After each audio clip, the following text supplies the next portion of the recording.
Dave Ramsey, one of America's top voices in personal finances, especially when it comes to getting out of debt, recently said that you shouldn't use an investment app for your investments.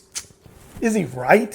One thing for certain, we are not all cut from the same cloth. I mean, it would be kind of boring if we were, right?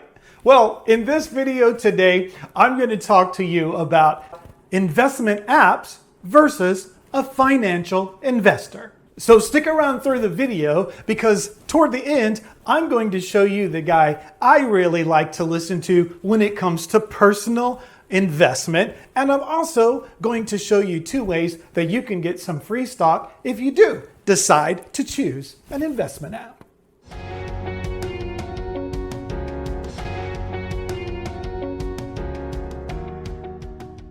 Okay, let's take a quick look at what Dave Ramsey said. Here we go.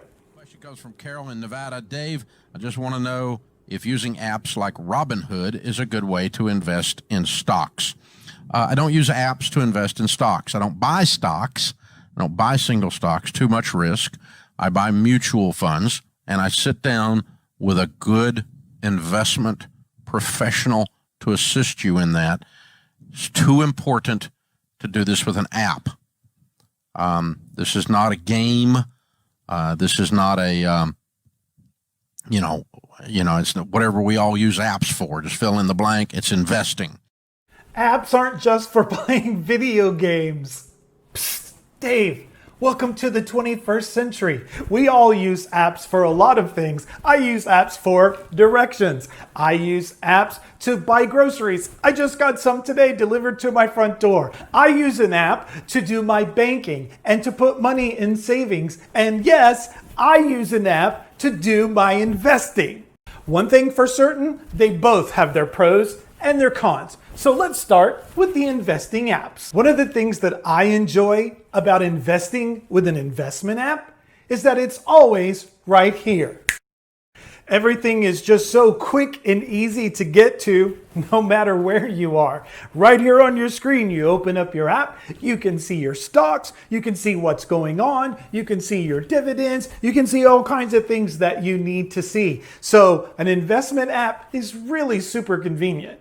Dave says he only invests in mutual funds, which is in simplest form, a collection of a bunch of individual stocks put in groups. And some of these apps allow you to do that. You just have to find the one that suits you if individual stocks through a mutual fund is what you really want to do. Otherwise, you can pick the stocks that you like based on informative information. And there's all kind of apps out there for you to use. Oh, there, yikes. So go check out the different apps that are available to you that fit the kind of cloth that you're cut from. A lot of these apps have features that help you learn how to invest, as well as give you notifications. Like one of the apps that I use has it for absolutely free, this notification that when a stock drops to a certain price, I get to set what that is based on my information, based on my study of that stock. It will notify me that that stock has dropped to that place and that I'll be able to go to the app and purchase as many of those stocks as I want. I could be at the beach. I could be in the restroom. I could be at work. I could be at the grocery store. That's why it's so convenient to have it on your computer, also known as a phone. Now, if we want to talk about a con as far as the apps are concerned, one of the biggest ones I see that you may want to consider when you're thinking about using an app is that you have no guidance. So in other words, there's nobody sitting there saying, go this direction or go that direction. You're here. This is your risk pattern, whatever. You don't have these people there giving you that advice. But if you're going to use an investment app, then you're going to need to seek out people to teach you. And I'm going to share who I like to go to near the end of this video. So if you decide to go and use an app as your investment vehicle, then you will have a lot more information, and what seems like a whole lot to learn isn't really that bad. All right, your financial advisor. Your financial advisor is going to be a person who will sit down with you and assess your needs and talk about where your goals are and all of the things that you want to accomplish by the time that you retire. And that's usually why we're investing in the stock market at all anyway. And so you have somebody there to kind of hold your hand and walk you through the turbulent times. Now, if this person isn't somebody who wants to teach you as far as what's happening and you go like, oh, hang on a minute. Hello, my financial investor, right? Hey, great to talk to you. Yeah, I just wanted to know what stocks are in my mutual fund. You don't know? See, this could be a problem. If you go to a financial investor and they don't even know what is in your mutual fund, that is a problem. Your mutual funds are a collection of stocks. So your financial advisor needs to know what is in that mutual fund that he sold you, which is usually what they sell. You need to find an advisor who is willing to sit down with you, explain the process, and can explain what is in that portfolio or that mutual fund that you're going to buy. And this is great because you have somebody to walk hand in hand with you when you do that. So for some people, if you don't really want to get into this, you don't really want to learn about stocks, it's exciting for me, but if you don't want to do that, that's not the cloth you're cut from, then a financial advisor could be a very, very, very good option for you.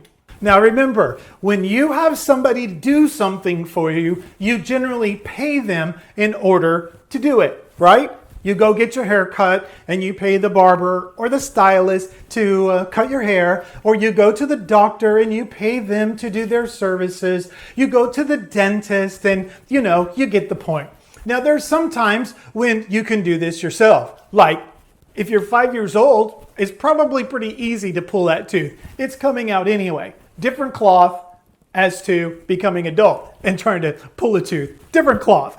No thank you, I'm going to see my dentist. So there's different reasons why we would have that. And remember, you're going to be paying a financial advisor to do that part for you that you were not willing to do. Meaning doing the research, finding a plan, and all of that kind of thing, which is fine because that's how a lot of people are who are investing in the stock market.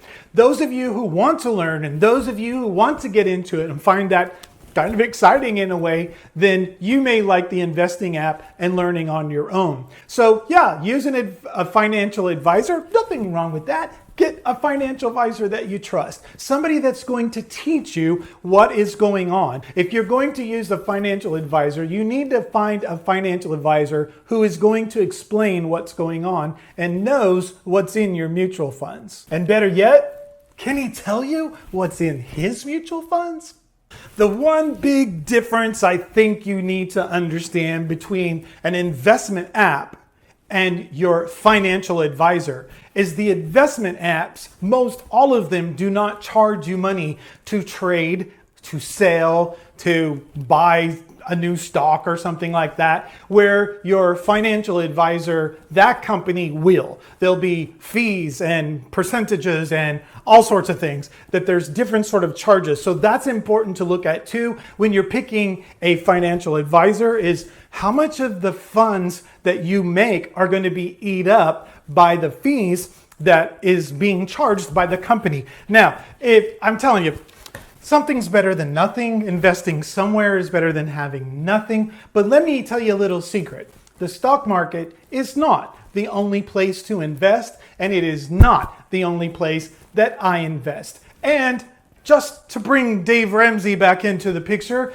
Dave Ramsey doesn't just make his money from his retirement accounts. He has intellectual property, which includes books and movies and education, and he has property and has all this other stuff. So he has money coming from different rivers and streams, not just the stock market. So you might want to kind of check that out in your life too, and find out the different places that you can create cash flow into your life now and for when you retire.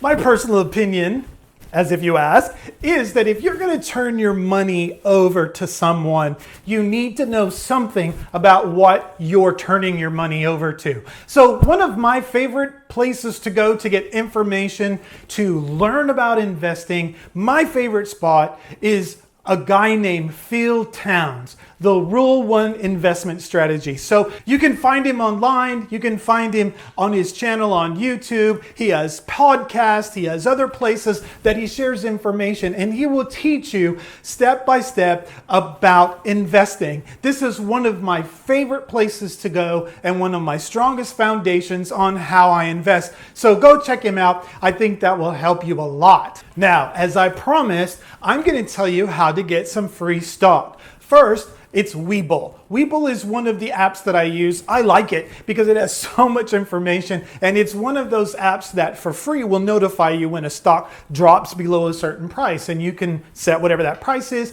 But when you open up an account with Webull, you get a free stock, and when you put a certain amount of dollars in it, which is very low, you also get another free stock. So that would be like 2 free stocks. So look in the description below and I'll have a link that you can use and go there and you'll get those stocks. Also another one, which I think is really great for people who are beginners, is called Robinhood, the one Dave mentioned earlier. Robinhood is a great app. It's very clean, very easy to read, and you also will get a free stock just for signing up. So that link is in the description below as well. So if you're looking for investment apps, those are the 2 that I recommend, although there are so many others, and you can also go look at those as well, of course. So check them out.